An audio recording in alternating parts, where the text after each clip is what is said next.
Hello, everybody, and welcome back to Across State Lines. I'm your host, Danielle. Thank you so much for tuning back into the podcast for episode 19, where today we will be talking about the 1989 murder of 14-year-old Sonya Moore in New Hampshire. The evening before Sonya Moore was due in court for a theft charge, she left her New Hampshire home and didn't return. At first, Sonya's mother wasn't overly worried, as Sonya had stayed out all night before, so Sonya's mother attended her court hearing in her absence. When Sonya hadn't returned later that day, her mother became increasingly concerned and filed a missing persons report. The winter passed with no sign or word from Sonya, and many assumed she had just run away and would be back in time. However, on a spring day in 1990, a motorist parked his car overlooking a nearby pond in a wildlife reserve and spotted something floating in the water, and it was determined to be the body of Sonya Moore, who had just resurfaced that very day when the pond thawed out. Sonya's death was considered a homicide, and her killer has never been found. But before we jump into the case, I want to remind everybody that Across State Lines is available on all listening platforms, such as Spotify, Apple Music, YouTube, and anywhere else that you might listen. If you are liking Across State Lines and want to leave us a rating, a review, or a follow, it would be greatly appreciated. If you want to leave us any feedback, go to our website and send us an email. Thank you so much for listening. And now, let's dive into the case of Sonya Moore.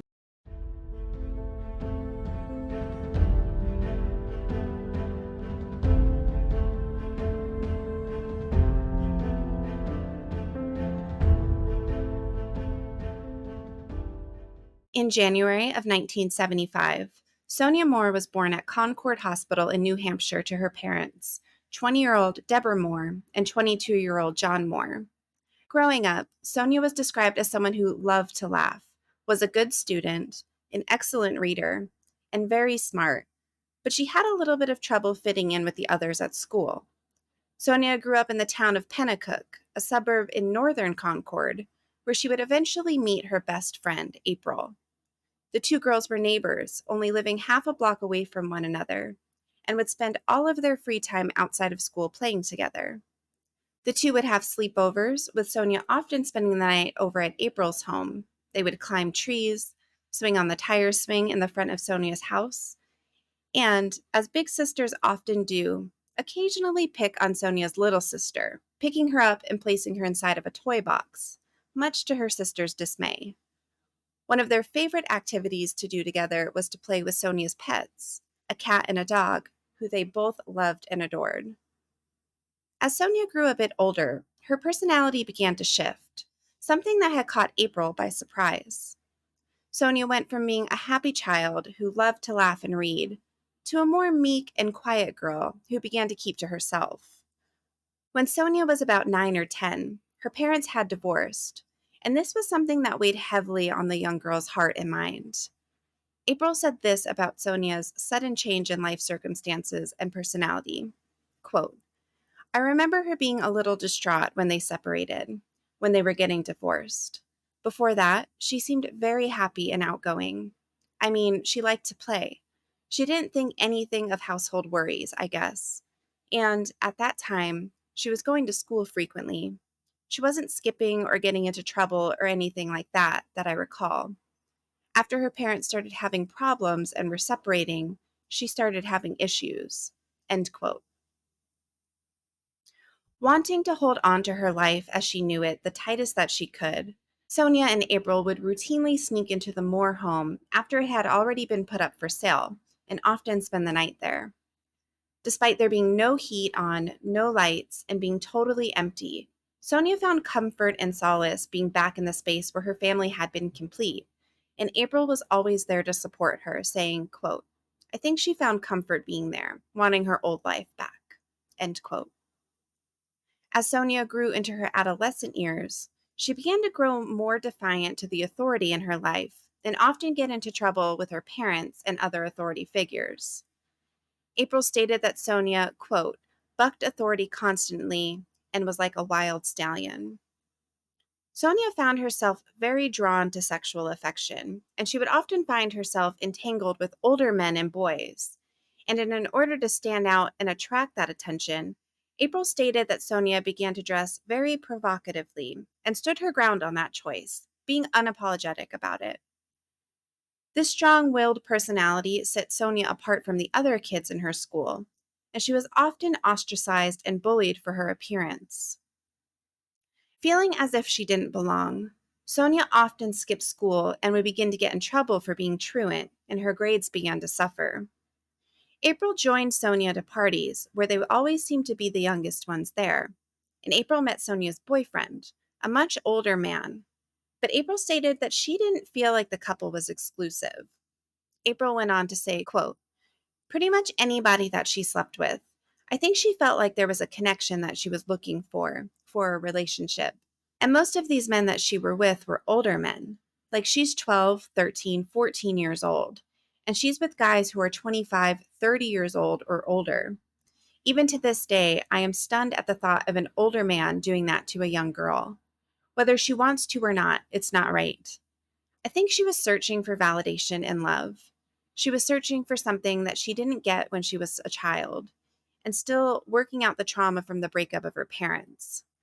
I think from a young, early age, she would coincide sex with being loved and being in a relationship. So, anybody that she was with, I think she put them together to mean that they care for her and love and accept her. And this is not the case. End quote. Sonia's mother, Deborah, was desperate to get help for her daughter and would often file petitions with the court in New Hampshire seeking help from the state. Between the ages of 12 to 14, Deborah filed 3 separate petitions known as Child in Need of Services petitions. The purpose of these petitions was to find a place for Sonya to stay that would provide her mental health care, but instead, the courts just continued to swap Sonya between her mother and her father's home, exasperating the issue. Sonya did briefly spend some time at a home called the Hassel House in Concord, which attended to troubled teens. But this was short-lived, and Sonya began to fear that she may end up in a juvenile detention center. On Wednesday, November 1st, 1989, Sonya left her mother's home for the evening. But as the night grew late and Sonya didn't return, Deborah wasn't exactly worried. Deborah was used to Sonya staying out later than she was supposed to, and assumed that Sonya would be home by morning to attend a court hearing that she was not supposed to miss. When Thursday morning rolled around, Deborah opened the door to Sonya's room, and she was surprised to discover that her daughter wasn't asleep in her bed like she had expected her to be. With Sonya nowhere to be found, Deborah attended the court hearing for her daughter in her absence, which was for a juvenile crime of theft that Sonya was being charged with. And when asked by the judge why Sonya wasn't in attendance, Deborah stated, quote, "That's just Sonya being Sonya." As the day dragged on, the police were contacted, but they had believed that Sonya was missing voluntarily and did not make her disappearance a priority. But as the days dragged into weeks, that opinion began to slowly change, and police believed that either Sonya had run away and was hiding out somewhere, or that something had happened to her that made it impossible for her to return home. Deborah had looked through Sonya's room for any signs that she had packed a bag to run away, but nothing seemed to be missing except the clothes that she had worn the day that she left the house. Sonya left that evening wearing a white shirt that read Hampton Beach across the center, pants, and a necklace with a pendant that was in the shape of an arrowhead studded with rhinestones. This necklace had been a special gift from her father for her 14th birthday, and it meant a great deal to her. The other item Sonya had taken with her the night she left was a boombox with cassette tapes and a small amount of money. Sonya was last seen around 3 p.m. on the day of her disappearance when she had a meeting with her lawyer. April was spoken to by police, as she was one of the last people to have seen Sonya that November day, and she stated this about being interviewed. Quote, "It was probably like mid-November or so, maybe the beginning of December, and I had officers come to my house and ask me if I knew Sonya, and I said yes. And they said, well, she's missing, and she hasn't been home for quite a while now, and we have gotten tips that you are one of the last people that saw her. And I just told them what I knew, and they said that they would follow up, and they had some other people that they needed to speak with. I did think that she would eventually come back." End quote. Sonia's disappearance was finally publicly reported on in the media on December 30th, after Christmas had come and gone without any signs of the 14-year-old.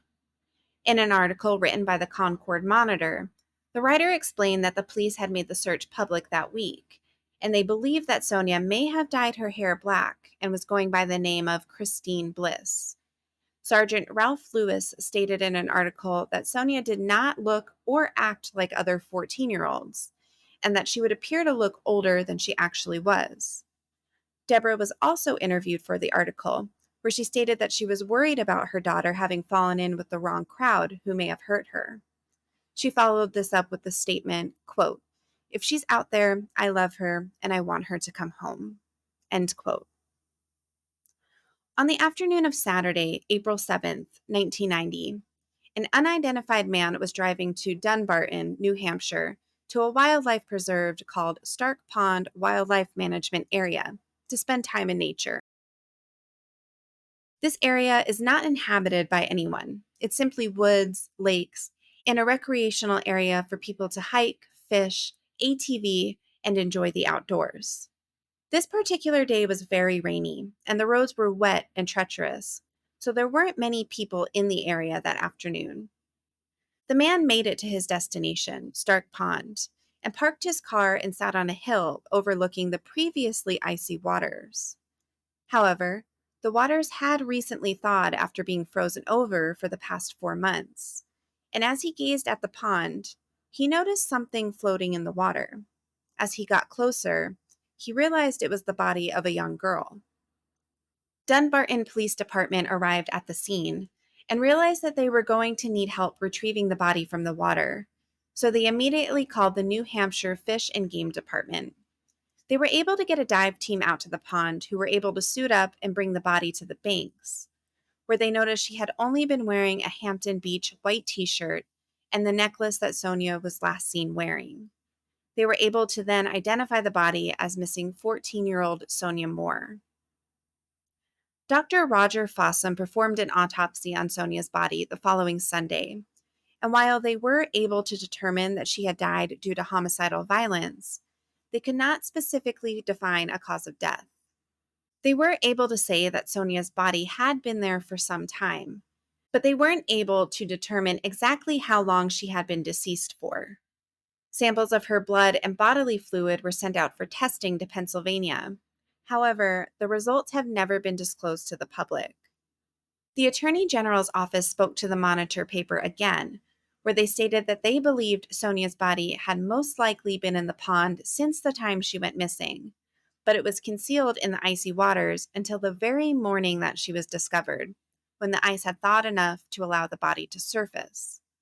They also stated that they believed most of the decomposition to the body had taken place before the pond had frozen over.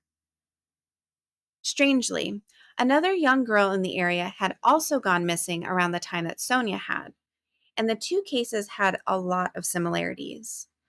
14-year-old Carrie Moss went missing in July of 1989 when she left her home to go swimming with some friends and was last seen riding her bike in her hometown of New Boston, which is about 15 miles away from Concord.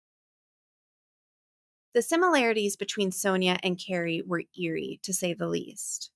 Both girls had strawberry blonde hair. Both had been dating older men at the time of their disappearances. Both had often hitchhiked and ran away. And strangely, Carrie also had a court date on the day that she had gone missing. Both girls even knew some of the same people and ran in the same circles. And I will be covering Carrie Moss's unsolved death on a future episode of the podcast, where we can dive deeper into the details. In the summer of 1991, a 10-year-old boy was walking in a rural area of Manchester, which was only 7.5 miles away from where Sonya's body was found, when he stumbled upon the skeletal remains of Carrie Moss. Although unconfirmed due to the state of decomposition, authorities believe that Carrie had also been murdered and classified her death as a homicide. While the two girls' deaths aren't conclusively linked, many people believe that the same killer is responsible for both of their murders, and it may have been someone that both of the girls knew. Sadly, even after Sonya had gone missing, She was still continuously bullied by kids in her neighborhood. A reporter had spoken to Sonya's grandmother shortly after Sonya's body had been found, and her grandmother relayed a story about a time when she was in her front yard when a handful of boys from Sonya's school rode up to her on their bikes and asked if Sonya had been found yet. When her grandmother stated no, she hadn't, the boys retorted back with, "That's good." April remembers that her best friend Sonya always tried to be kind and loving to those around her when she was alive, saying, quote, "She didn't go with the other crowd. When other people were picking on other people, she kind of would try and go and deter or go the other way, you know? She tried to be kind and nice to everybody because obviously her and I were both picked on. She was pretty good at listening. She wasn't that great at giving advice, but she would listen to you. I only wish that others could have treated her with compassion and kindness and gotten to know her, and to have given her a chance and see what was on the inside, and not have just judged her for what was on the outside." End quote. All these years later, Sonya Moore hasn't been forgotten by those who knew and loved her. A friend of Sonya's wrote on Facebook, quote, "Sonya and I used to hang out when she lived on Washington Street. People were awful to her. I was so confused at the time of her death. All of a sudden, people cared. Rip old friend." End quote. And again, Sonya's best friend April, who still loves and cares about her, said this to a news outlet, quote, "Some people said that she got what she deserved, for taking dangerous actions of putting yourself out there like that and trusting people that are dangerous. And that's just the way it goes. But nobody deserves to be hurt and treated like that. Nobody. No matter who you are, nobody should have their life taken like that, especially a young person, a child. They're very vulnerable. She didn't deserve to be killed and left in a pond." End quote. 35 years later, and Sonya's killer has never been identified. And according to news reports, it doesn't even seem like they have any suspects on record. Sonya's friends and family are still holding out hope that one day justice might be served. But in the meantime, they're working hard to keep her name and memory alive. Thank you so much for listening to Across State Lines, and we will be back next week to dive into another unsolved case. Please follow or subscribe to Across State Lines on your podcast listening platform so that way new episodes will drop directly into your listening feed. If you'd like to rate or review Across State Lines on whatever platform you listen to, it would be greatly appreciated. Thank you so much, and join us again next week.